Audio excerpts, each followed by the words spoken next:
চাকরি থাকবে, মাস শেষে বেতন পাবেন। আরবের এক বেদুইন একদিন রাসূলুল্লাহ সাল্লাল্লাহু আলাইহি ওয়াসাল্লামের দরবারে আসলেন, সরাসরি প্রবেশ করলেন। জাআ রাজুলুন ইলান নবী সাল্লাল্লাহু আলাইহি ওয়াসাল্লাম ফাকাল, তারপরে তিনি বলতে শুরু করলেন, দুল্লানি আলা আমালিন, আমাকে কিছু আমলের কথা বলে দিন। ইদা আমিলতুহু দাখালতুল জান্নাহ, ওই কাজগুলো করলে আমি জান্নাতে যেতে পারবো। দেখুন তো মিলিয়ে আপনাদের মনের কথাও এটা কি না? আমি 2-3 সেকেন্ড সময় একটু চুপ থাকলাম।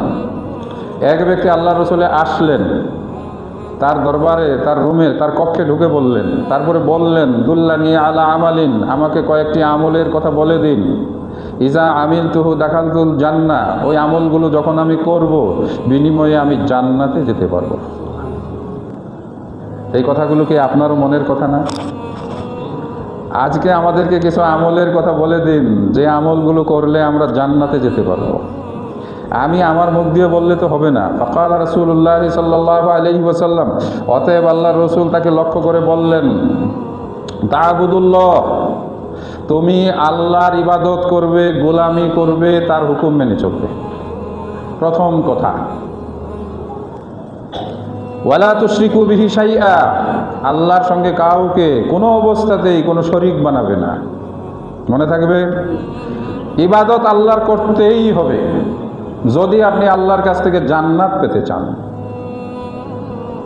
একটু সহজ করে বুঝাই দেই, আপনি একটা ফ্যাক্টরিতে চাকরি নিয়েছেন, ওই ফ্যাক্টরির মালিকের নির্দেশ 9টায় আপনাকে অফিসে আসতে হবে, ড্রেস পরে আপনাকে আপনার কাজের জায়গায় বসতে হবে, আপনাকে যে কাজ দেওয়া হয়েছে সেটা সুন্দরভাবে করতে হবে, সময় শেষ হলে আপনি অফিস থেকে বের হবেন। আপনি মালিকের নির্দেশ মানেন না, যখন খুশি তখন অফিসে যান। আপনি মালিকের নির্দেশ মতো কাজ করেন না, আপনার মনে যা চায় তাই করেন। চাকরি থাকবে, মাস শেষে বেতন পাবেন। তো আল্লাহর কাছ থেকে আপনি কেমন করে মৃত্যুর পরে আপনি জান্নাত আশা করেন? অন্যদের জন্য কোনো জান্নাতের ব্যবস্থা নাই। যে ওই কোম্পানিতে, ওই ফ্যাক্টরিতে, ইন্ডাস্ট্রিতে চাকরি করে না, ওই মালিকের তার উপরে তার কোনো নির্দেশ নাই। সেজন্য যে অমুসলিম, আজান দিলে তার মসজিদে যাইতে হয় না।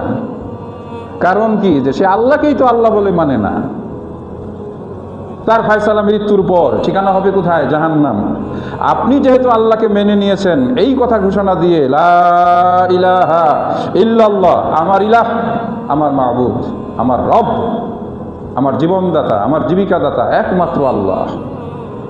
যখন আপনি এই কথা বলে আপনি আল্লাহর বান্দার তালিকায় শামিল হয়েছেন, অতএব আপনাকে আল্লাহর ইবাদত করতেই হবে। মনে রাখবেন, একজন শ্রমিক বা একজন ইন্ডাস্ট্রির কোনো পর্যায়ের কর্মকর্তা ব্যক্তি যদি মালিকের নির্দেশ অমান্য করে চলে, যেমন তার চাকুরি, বেতন, ভাতা কোনো কিছুই ভাগ্যে জোটার সম্ভাবনা নাই, আপনি আল্লাহকে আল্লাহ বলে মেনে নেওয়ার পরে আল্লাহর হুকুম যদি যথাযথভাবে পালন না করেন, আপনার জন্য জান্নাতের কোনো সুযোগ থাকবে না।